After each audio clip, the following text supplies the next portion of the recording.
ট্রামে রাস্তায় যাকে আপনি রোজ দেখেন, যার শাড়ি, কপালের টিপ, কানের দুল আর পায়ের গোড়ালি আপনি রোজ দেখেন, আর আরো অনেক কিছু দেখতে পাবার স্বপ্ন দেখেন, স্বপ্নে যাকে ইচ্ছে মতন দেখেন, আমি সেই মেয়ে। বিহারের প্রত্যন্ত গ্রামে দিনের আলোয় যার ছায়া মারানো আপনার ধর্মে নিষিদ্ধ, আর রাতের গভীরে যাকে বস্তি থেকে তুলে আনতে পাইক বরকন্দাজ পাঠান আপনি, আর সুসজ্জিত বিছানায় যার জন্য অপেক্ষায় অধীর হয় আপনার রাজকীয় লাম্পট্য, আমি সেই মেয়ে।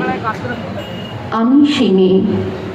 আসামের চা বাগানের ঝুপড়ি কামিন বস্তি থেকে যাকে আপনি নিয়ে যেতে চান সাহেবী বাংলোয় মধ্যরাতে, ফায়ার প্লেসের ঝলসে ওঠা আলোয় মোদির চোখে দেখতে চান যার অনাবৃত শরীর, আমি সেই মেয়ে। রাজস্থানের শুকনো উঠোন থেকে পিপাসার জল